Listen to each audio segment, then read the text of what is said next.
Hello and welcome to Alan Wake Remastered. Whoa. I know almost nothing about this game, but I do know that Alan Wake 2 is scheduled to release on October 17th of this year, and the trailer for that was legitness. Also, it was free on PS Plus. I'm Alan Wake, and I'm a once famous writer. Not impressed? Check out my smokin' hot wife. Everything's fine. Every writer has this, and you wish you were me. Anyways, I'm having a bad dream. I'm racing down a winding road at night because I'm a writer, and I don't play by the rules of the road. I hit somebody, of course, but it's a hitchhiker, so it was him or me. The cheeky fellow disappears though, which is a little spooky, but also a bit of a relief because I'm tired of getting rid of bodies. Oh no, he reappears right behind me and starts swinging an axe. I guess I can't really blame him as I did just run him over. He immediately cuts me down, but somehow I survive. Never publish another one of your shitty stories, cause I'm gonna kill you. Yikes. So my dream is basically about my chronic writer's block, and this dead hitchhiker turned shadow creature is one of the characters from my last book, I think, or from the book that I haven't written yet, or from the book that I'm currently experiencing, I don't know, and I'm not supposed to know because this is a horror mystery, and having all the answers up front would defeat the purpose, like knowing your date's body count before your next checkup, or playing Russian roulette with a fully loaded revolver. I run as fast as I can, but my stamina sucks, not just because this is a dream, but because of my functional alcoholism, which is also something every writer has. A kind fellow who seems to expect me to remember him offers me shelter in his cabin, but gets stuck outside and chopped the hell up.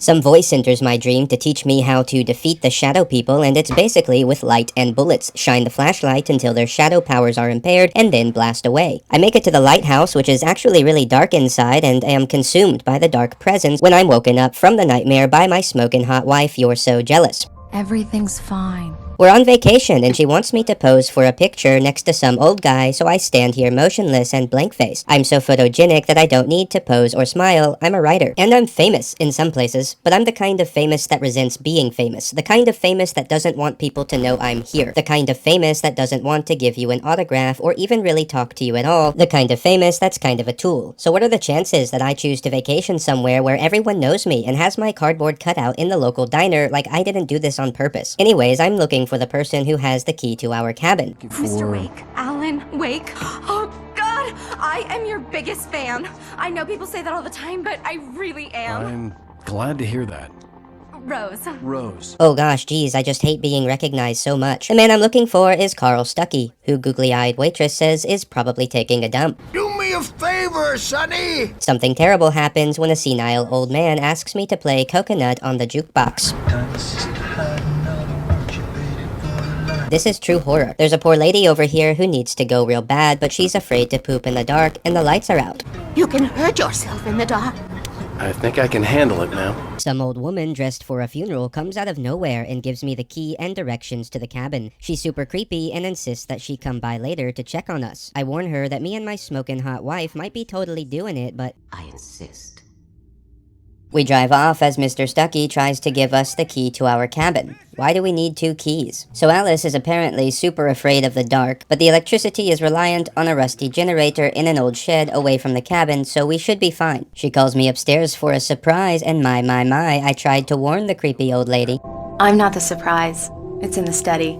Oh. She violently ambushes me with a typewriter and a stack of paper, talking about a Dr. Hartman who helps writers get over the block. I am of course enraged, and it looks like I almost raised my hand toward her, but no, domestic violence is no joke. It hits a little too close to home. We're on vacation though, so I may start swinging. The lights go out, and Alice literally thinks I disappeared. That's not Alan?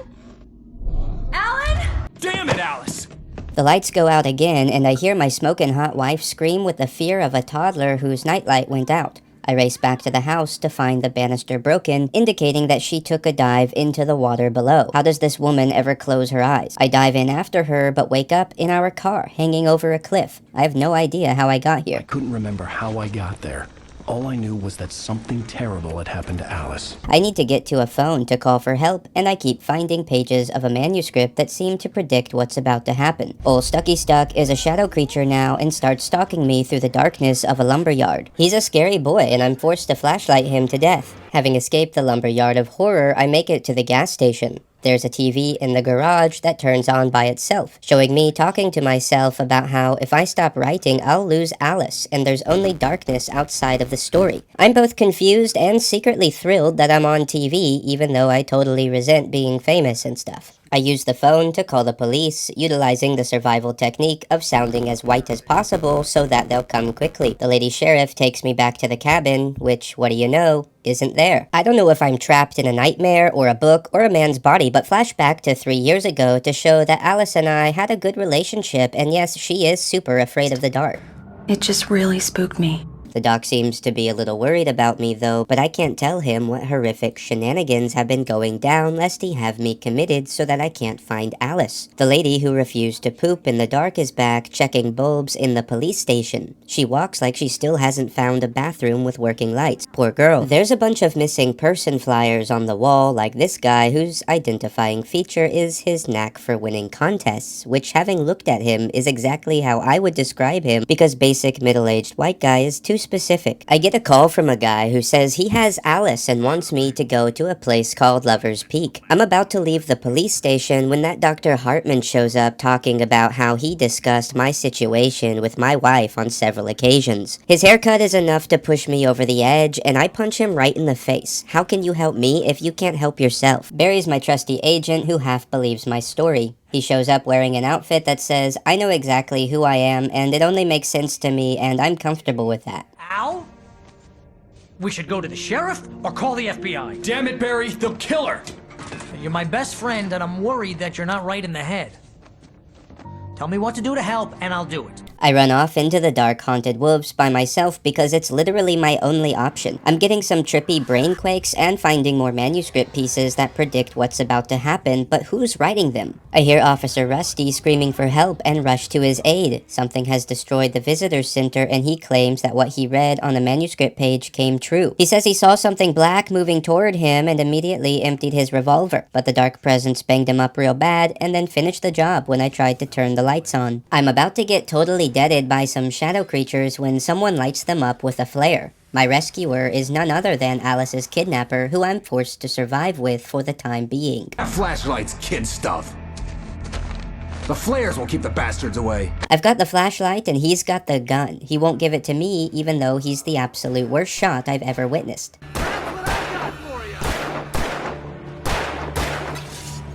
Oh, you feeling better now, Wake? All cozy and safe? Maybe I would with a soft cuddle and a few words of affirmation, but no, his tone says he doesn't really care, and his aim says he's not much of a threat. The kidnapper has been reading the manuscript too, and seems to be able to predict even what I'm going to say. He wants the entire manuscript from me, but I haven't written any of it. Or have I? I punch him in the face so hard that he breaks through the side railing, and we both fall, and he escapes. Writers are known for swinging first and thinking later, and I embody this stereotype. As I look for keys to a vehicle to get back to Barry, a TV turns on again. A story is not a machine that does what you tell it. A story is a beast with a life of its own. You can create it, shape it, but as the story grows, it starts wanting things of its own. Change one thing and you set off a chain reaction of events that spreads through the whole thing. The characters have to be true to themselves. The events need to follow a logic that fits the story. A single flaw and the magic is gone. The story dies. Alice dies. It sure does look like I am the author of the manuscript, but what's even more interesting is the interior of the bathroom. I've never seen a TV in a public urinal, and imagine having several dudes sitting on a bench immediately behind you waiting for you to tinkle your winkle. When I get back to Barry, he apologizes for not believing that the island and cabin disappeared and that I spent the whole night slaying shadow creatures and fighting a dark presence, according to the plot of manuscript pages I keep finding, and Alice was kidnapped and all that stuff. Now I've got to write a manuscript for the kidnapper so he'll give me back my Alice. Barry gets a call from Rose saying she's found something of mine, but she's under the control of the creepy old lady who gave me the key to the disappearing cabin. Oh no. Rose lives in a trailer park, of course, and the manager thinks we're kinda sus, but shows us which rectangle is hers. She drugs us, it seems, for no other reason than so that we might lose some time, as the kidnapper wanted the manuscript in 48 hours. Rose doesn't have pictures of me just taped to her wall, but directly above where she lays her head every night, like I'm her guardian angel that she kinda wants to bang. But as a writer, I'm used to it. All I could do was get Barry into the car, work something out once I got on the road. That's what I tried to do, but dang Randolph, the trailer park manager, just saw two strange men enter Rose's house and stay all night. He doesn't think the best of us and assume we're playing Settlers of Catan, Cities and Nights expansion. Instead, he calls the cops. This is Agent Nightingale, FBI!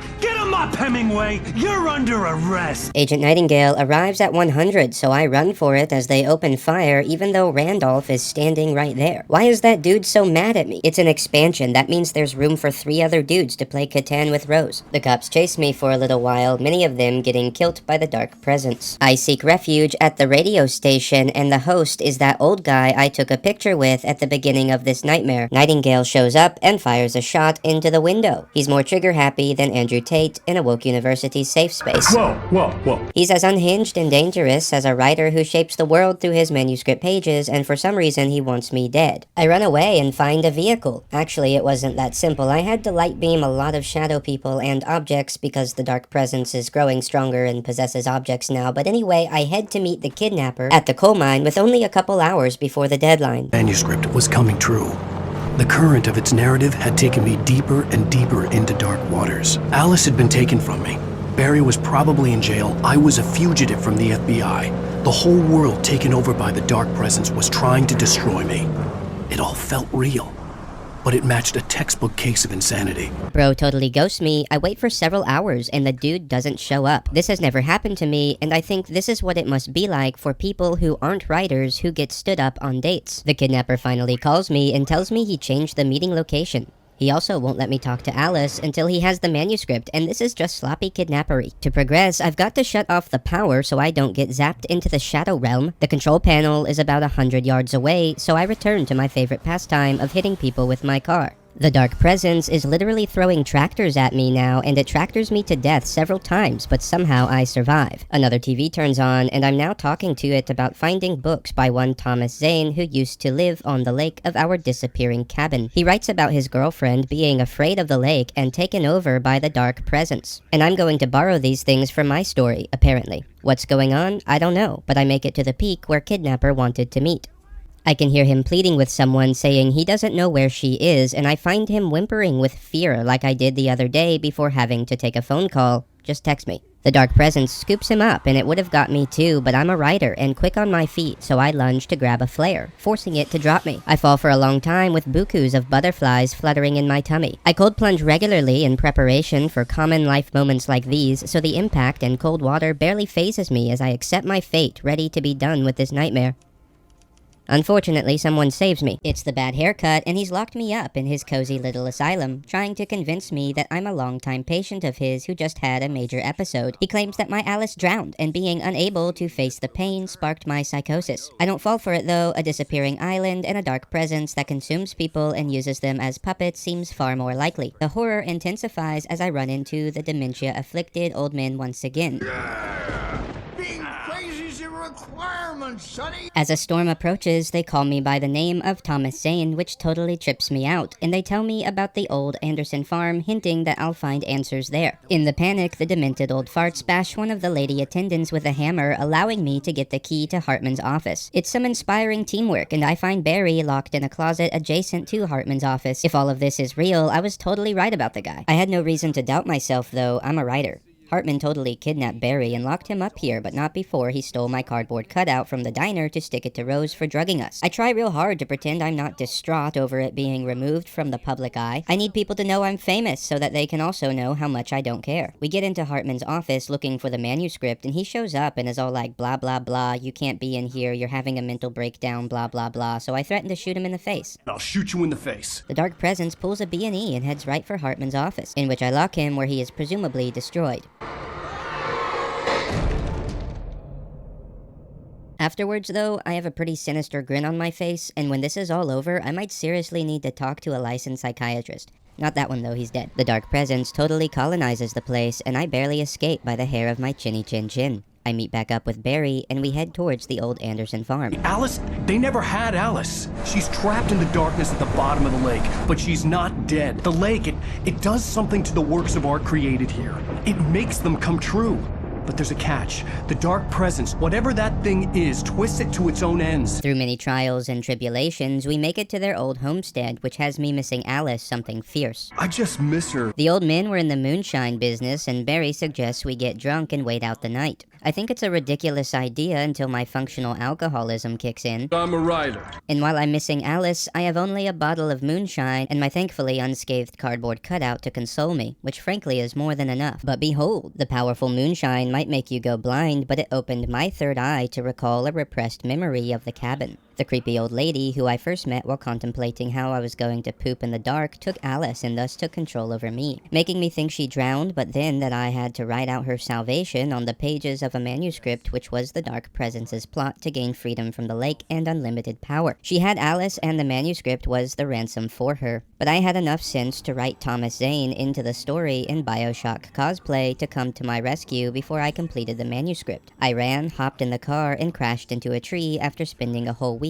writing in that cabin under the spell of the Dark Presence. No, Agent Nightingale found us and hauls us off to the slammer. He found the manuscript and must have been tripping out hard when he read. He took out his hip flask when he reached the page that described how he reached the page that made him take out his hip flask. Anyways, the Dark Presence snatches him up, which he also read about. Barry, the Lady Sheriff, and I go on a quest to find the Lady of the Light who knows how to defeat the Dark Presence, who is none other than the very same woman who warned me not to poop in the dark at the beginning of this tale I should have known. She tells me we've got to get to a place called the Well-Lit Room because in there is the key to solving this whole thing. We almost die a whole lot on our way there. Well, I do die several times, but even in all this excitement, Barry still looks bored. What does this guy get up to on the weekend? We find the well-lit room, and in Thomas Zane's shoebox is a page on which is written the story of when my mother gave me a clicker which helped me to not be afraid of the dark. Does this mean I am a character in a story? Is this like the writer's version of Inception? Anyways, I've got to take the clicker to the edge of Cauldron Lake and dive into it with the clicker to get Alice, obviously. Sarah Sheriff wants to keep helping, but despite her clear loyalty, I point my gun at her gut and have Barry take it from her, as if that somehow stops them from coming with me. I've got to do this alone. I'm a writer. The Dark Presence totally wants to kill me now, and understandably so. It throws everything it's got at me, destroying me several times, but somehow I survive. I'm starting to think Alice ain't worth all this drama, but I do press on, finally reaching the lake. It's a school bus and tractor tornado now, which is oddly not intimidating at all.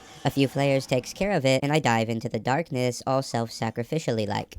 An evil version of Alice greets me, and I gotta say, an Alice that isn't childishly afraid of the dark is kind of appealing. I confront the old lady with the power of, I guess, my imagination, stick the clicker in her belly, and light her ass up. My typewriter has the last page of the manuscript in it, and it's time to write an ending to this crazy train that saves my Alice. So she swims up from the depths of darkness, calling my name because I'm apparently not there. The influence of the Dark Presence seems to have been removed from the town, though Rose is obviously scarred for life, and I seem to still be trapped in the darkness.